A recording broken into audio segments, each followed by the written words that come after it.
Kembali di Selamat Pagi Indonesia, pemirsa, kita masih berbincang terkait APMF yang akan berlangsung di Bali 1 hingga 3 Mei 2024. Mas Andi, kalau kita bicara soal adaptasi dan inovasi, ini kan menjadi kata kunci ya untuk pelaku industri bisa bersaing dan juga terus berkembang. Nah, saya mau tanya nih, bagaimana pendapat Anda dan juga peran APMF sendiri terhadap hal ini tuh seperti apa sih, Mas?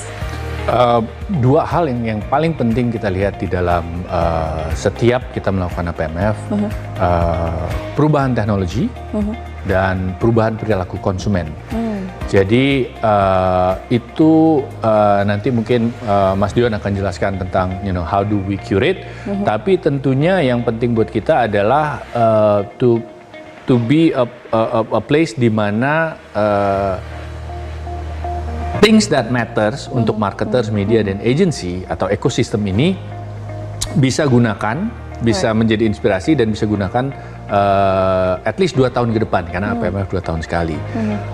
Yang mendapatkan porsi kali ini adalah tentunya AI, ya, Gen AI, di mana kita akan bercerita tidak hanya multifaset lah, multifaset, jadi tentang AI and workforce, AI and creativities, AI and consumer behaviors, dan lain-lainnya. Jadi itu kalau kita lihat dari menerima teknologi yang hadir dan bagaimana kita sebagai ekosistem menanggapinya. Kemudian yang kedua, yang tidak kalah pentingnya tentunya perilaku konsumen. Jadi one of the most important things yang kita juga hadirkan di APMF adalah terjadi perubahan perilaku konsumen yang akan kita sharing di APMF nanti. Misalnya kita bercerita sekarang generasi baru gitu ya, generasi baru they prefer daripada ownership, they prefer experience, they prefer storytelling. Jadi we're bringing tons of expert untuk bercerita tentang experience economy and how as a media, as a marketer, as a agency you utilize that in a way to engage with your audience. Dan tentunya satu juga yang sangat penting adalah bagaimana menghadapi juga atau kita sebagai brand owners atau kita sebagai media itu bekerja sama menanggapi kerap kali terjadinya krisis-krisis di either di social media, di televisi dan lain-lain. Nah, itu pun juga akan mendapatkan porsi yang lumayan penting ya. That's how APMF helping brand dan juga pelaku industri media gitu ya. Apalagi dengan adanya kecerdasan buatan yang tentunya ini sudah jadi akhirnya behavior kita juga gitu ya. Oke.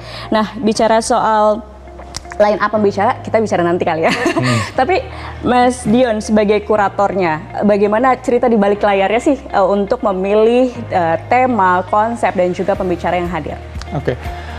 Jadi dalam mengkurasi konten untuk APMF ini, kami selalu menggunakan perspektif audience first gitu.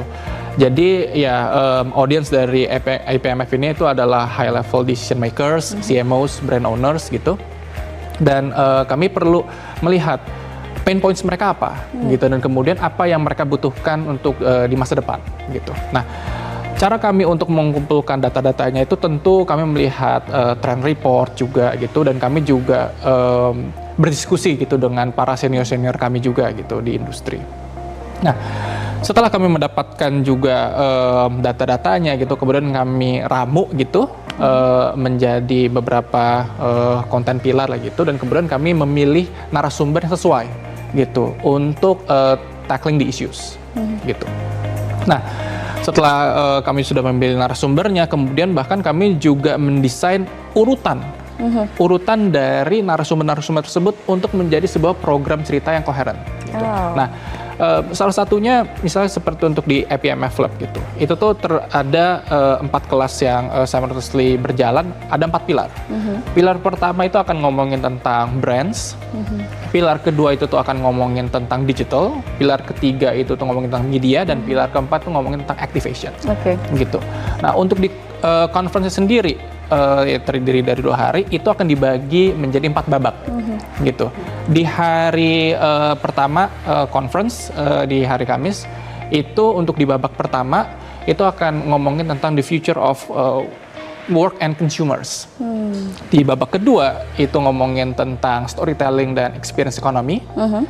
Di babak ketiga kita akan ngomongin tentang persilangan antara kreativitas dan teknologi.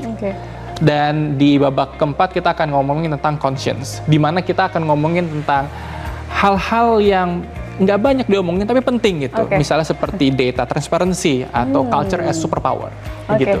Menarik sekali ya, jadi semua yang akan hadir dalam 3 hari itu kayaknya udah whole package gitu ya, yang dibutuhkan oleh brand, media, dan lainnya.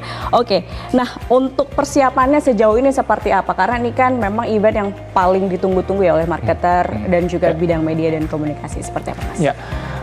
Kami beruntung juga di APMF itu adalah semua profesional ya di bidangnya ya. Jadi memang kami sudah bekerja sama gitu dengan orang yang sudah memiliki pengalaman belasan tahun, malah melintang lah di industri begitu. Pastinya ya. Dan juga misalnya dari sisi konten juga gitu, kami sudah menghadirkan lebih dari 50 narasumber gitu. Dan masing-masing narasumbernya itu pun juga kami persiapkan gitu materinya. Dan nggak hanya isi kontennya juga gitu, tapi juga formatnya dan cara untuk delivery-nya. Jadi ini ya, jujur sebenarnya ini bakal seru banget gitu dan nggak sabar untuk menghadirkan insight-insight mereka untuk APMF Delegates. Nggak sabar juga mungkin pemirsa ingin tahu ya siapa saja pembicara yang akan hadir pada tanggal 1 sampai 3 Mei nanti di Bali. Tapi kita tahan dulu ya Mas Andi ya. Jawabannya pemirsa usai jeda, tetap bersama kami di Selamat Pagi Indonesia. Jelajahi cara baru mendapatkan informasi. Download Metro TV Extend sekarang.